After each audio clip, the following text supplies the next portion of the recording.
Hi friends, ఇవాల్టి special KFC chicken. దీన్ని ఎలా ప్రిపేర్ చేసుకోవాలో చూద్దాం. ఒక బౌల్ తీసుకొని ముందుగా క్లీన్ చేసుకున్న చికెన్ పీసెస్ ఈ విధంగా పెద్ద సైజు పీసెస్ని తీసుకోవాలి. దీనికి స్కిన్తో ఉన్న పీసెస్ అయితే బాగుంటుంది. ఇందులో 2 టేబుల్ స్పూన్స్ ధనియాల పొడి, 2 టేబుల్ స్పూన్స్ చిల్లీ పౌడరు,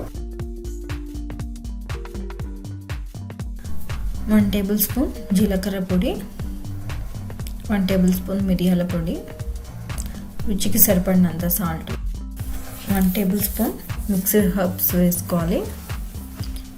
ఇది వేసుకోవడం వల్ల ఫ్లేవర్ చాలా బాగుంటుంది.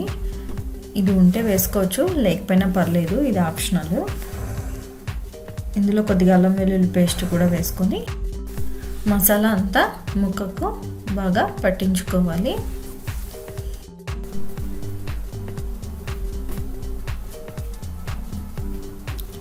హాఫ్ కప్ పెరుగు వేసుకొని మరొకసారి మిక్స్ చేసి 6 to 8 అవర్స్ మ్యారినేట్ చేసుకోవాలి. ఎక్కువసేపు మ్యారినేట్ చేసుకోవడం వల్ల జ్యూసీగా వస్తుంది.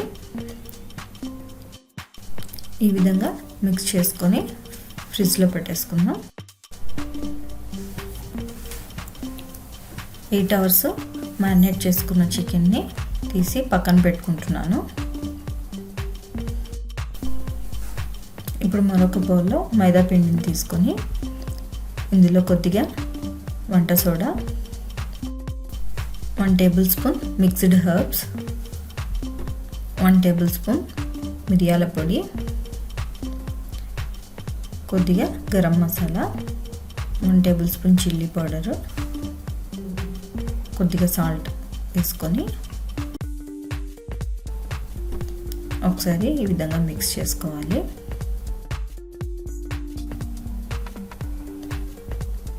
మనం ముందుగా మ్యారినేట్ చేసుకున్న చికెన్ పీస్ని తీసుకొని పిండిలో వేసుకొని ఈ విధంగా బాగా ప్రెస్ చేసుకోవాలి. ఈ విధంగా ప్రెస్ చేసుకోవడం వల్ల దీనిలో ఉన్న తేమ అంతా పిండి పీల్చుకుంటుంది. ఈ విధంగా రెడీ చేసుకున్న చికెన్ పీస్ని తీసుకొని ఒక బౌల్లో ఐస్ వాటర్ని పెట్టుకున్నాను. దీనిలో చికెన్ పీస్ని ఈ విధంగా 1 మినిట్ డిప్ చేసుకోవాలి. మరి ఎక్కువసేపు కూడా ఉండకూడదు. దీన్ని తీసుకొని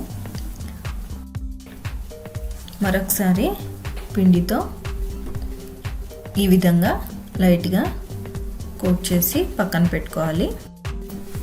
అదేవిధంగా అన్ని పీసెస్ని ఈ విధంగా రెడీ చేసి పక్కన పెట్టుకోవాలి. ఆయిల్ హీట్ అయిన తర్వాత ఇందులో ఈ పీసెస్ని వేసుకోవాలి. దీన్ని మీడియం ఫ్లేమ్ మీద 15 to 18 మినిట్స్ వేయించుకోవాలి. లేదంటే లోపల ముక్క సరిగా వేగదు.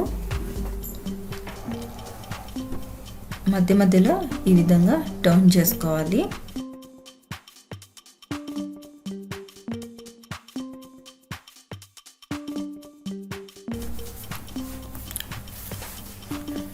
ఆల్మోస్ట్ 15 మినిట్స్ అయింది. కలర్ కూడా కొద్దిగా చేంజ్ అయింది. ఇంకొక 2 to 3 minutes golden brown colour వచ్చేంత వరకు వేయించుకోవాలి. ఈ విధంగా గోల్డెన్ కలర్లో వచ్చిన తర్వాత సర్వ్ చేసుకోవాలి.